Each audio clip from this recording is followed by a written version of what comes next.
दोस्तों आज हमारी ड्यूटी लगती है एक महिला लोको पायलट के साथ। अब आपके दिमाग में एक सवाल आता होगा, क्या महिलाएं भी ट्रेन चलाती हैं? तो मैं आपको बताना चाहता हूं, जी हाँ, बिल्कुल चलाती हैं और पूरी ईमानदारी के साथ अपनी ड्यूटी करती हैं। हालांकि ट्रेन चलाना आसान काम नहीं है, क्योंकि इसमें ड्यूटी का कोई फिक्स टाइम नहीं होता है। और मालगाड़ी वाला पीरियड तो और कठिन होता है, क्योंकि मालगाड़ी पर ड्यूटी 24 घंटे में कभी भी लग जाती है। और मालगाड़ी कभी भी दिन हो या रात, कहीं भी सुनसान स्टेशन पर घंटों खड़ी कर दी जाती है। इसलिए महिलाओं के लिए मर्दों से ज्यादा चैलेंजिंग जॉब है ये। फिर भी आजकल महिलाएं अब इसमें पूरी ईमानदारी और मेहनत के साथ जॉब करने लगी हैं। तो आज ऐसी ही एक महिला लोको पायलट के साथ हमारी ड्यूटी लगी है, जिनके साथ ड्यूटी करने का एक अलग ही एक्सपीरियंस रहा। तो दोस्तों दोपहर का टाइम था और दोस्त पार्टी लेकर उसका बिना डालने में बिजी थे। तभी पता नहीं हमारे किस दोस्त की काली नजर लग गई और हमारी पार्टी बर्बाद करने के लिए लॉबी से कॉल आ जाती है ड्यूटी की। तो हम जल्दी से मोमोज निपटाकर और चाय की चुस्की लगाकर घर के लिए भाग पड़ते हैं, क्योंकि ड्यूटी जाने से पहले अपनी तैयारी भी करनी होती है। घर पहुंचकर नहा धोकर रेडी होकर निकल पड़ते हैं लॉबी की तरफ। लॉबी पहुंचकर सबसे पहले करते हैं ऑन ड्यूटी, उसके बाद निकल पड़ते हैं अपना जादुई यंत्र चेक करने के लिए। तभी सामने से आ जाती है नारंगी रंग से सजी वंदना भारत। तो वंदना भारत से मुंह फेर कर पहुंच जाते हैं अपनी लॉबी में, जहां हमें वंदना भारत से जाने का सपना तोड़कर हमें एक पैसेंजर गाड़ी में बैठाकर दूसरे स्टेशन पर फेंक दिया जाता है।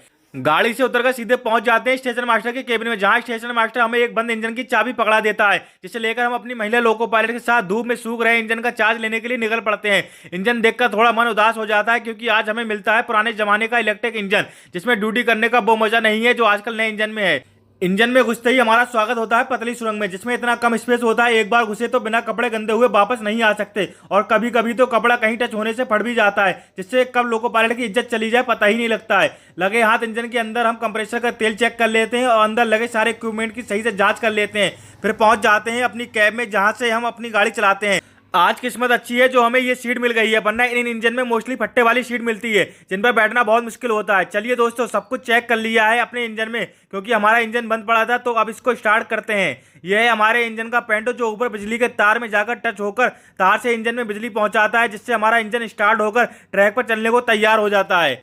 इंजन रेडी करने के बाद हमें सिग्नल देकर चला दिया जाता है और हम पहुंच जाते हैं 50 किलोमीटर दूर एक दूसरे स्टेशन पर, जहां हमें अपने इंजन को एक खाली पड़ी मालगाड़ी को जोड़कर उस मालगाड़ी को उसकी मंजिल तक पहुंचाना होगा।